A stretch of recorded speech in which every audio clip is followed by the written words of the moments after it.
Let's make some sourdough bread. And first things first, let's feed our sourdough starter. And I start with 50 grams of sourdough starter, 50 grams of flour, and 50 grams of water. Then mix really well, and there you go. Let it sit until it doubles size.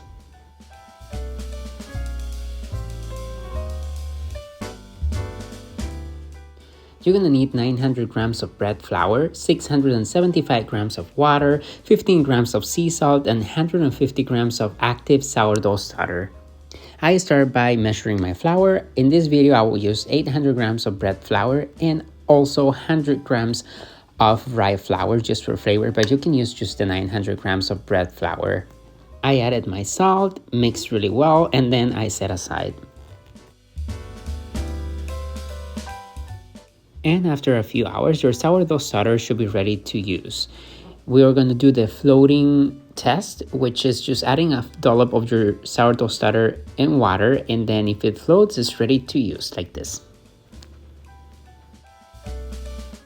I'm transferring my flour to a bigger container since I'm making enough dough for 2 different loaves. And I'm going to start measuring my water, make sure that I have the 675 grams, and that will give us a 75% hydration. I add the water, and then I'm gonna add the sourdough starter.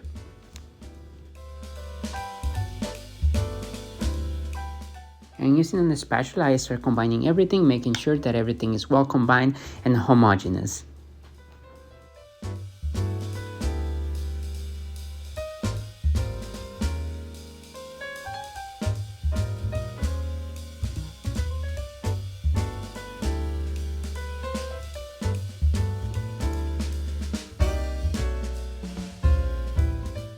And like Ina Gardner says, your clean hands are your best tools. So I'm gonna start just combining everything with my hands. And you know what? You get a better feel of the dough.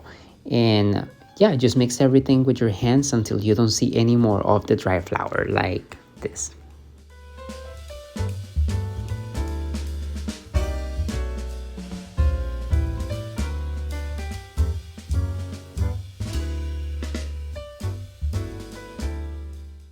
When your dough is ready, just cover it with a dry towel and set it aside for an hour.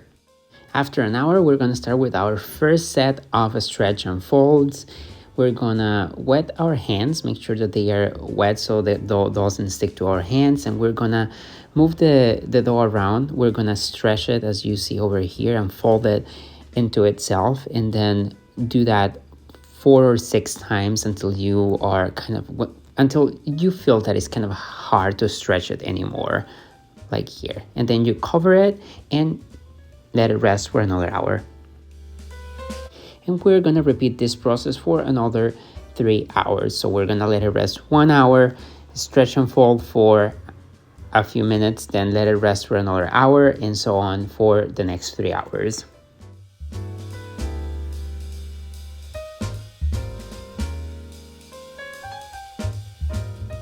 And this process is called bulk fermentation, and during this time I find it very helpful to keep an eye on the temperature of the dough. I usually make sure that it's anything between 75 and 80 degrees Fahrenheit, just to make sure that everything is developing right and that the fermentation is not happening too fast, because otherwise you will end up with a very runny dough or over fermenting the dough.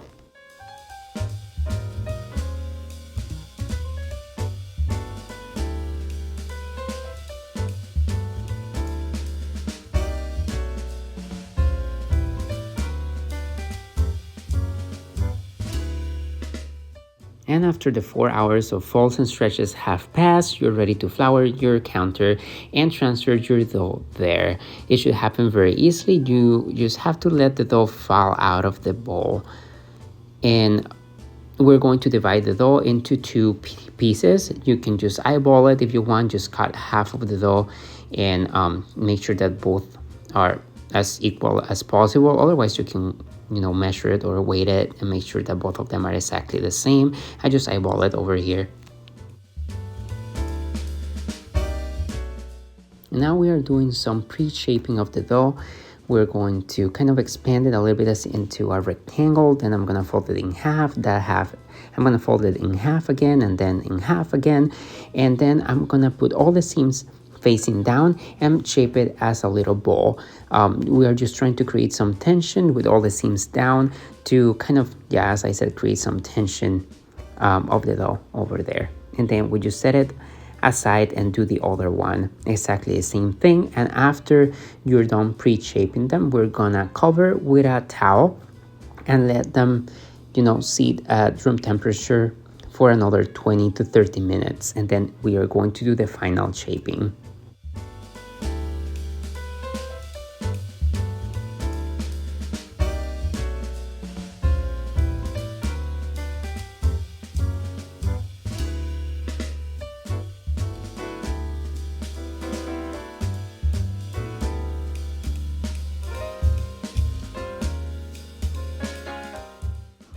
In the meantime, we can start flouring our Benetton baskets. If you don't have a Benetton basket, you can just use a regular bowl, a round bowl, or whatever you have in hand, and just line it with a kitchen towel, and then just flour it generously. I like putting a lot of the flour. I know some people don't use a lot of flour in the Benetton basket, but I do like putting a lot of flour in there.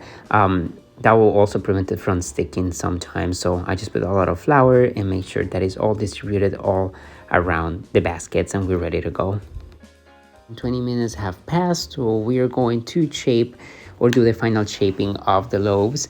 And I'm just going to do exactly the same, kind of like stretch it a little bit and then fold it into itself. And then I'm gonna put the seams down and kind of shaping into a ball, and then move it to the Benetton baskets like so.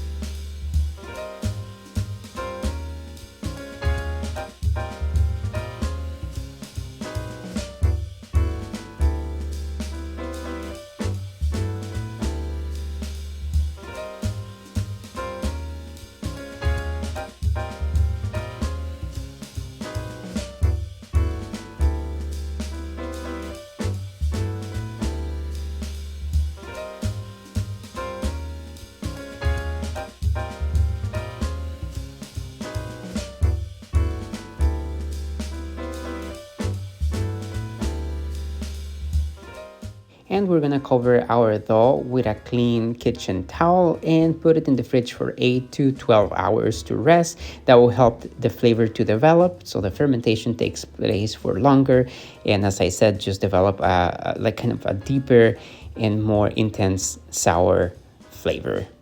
And after 8 hours have passed and your dough has been in the fridge for that long, just start preheating your oven at 500 degrees Fahrenheit, and also make sure your Dutch oven is also preheating in the oven at this time, and we will be ready to bake our dough. And now we are ready to score the dough. We are going to use a piece of parchment paper, and we are putting the dough over there, and carefully with a sharp knife or a blade, we're going to score it right in the middle. You could do any kind of pattern that you want, and that will help the bread to expand and develop this nice ear that you want to see in your bread after baking.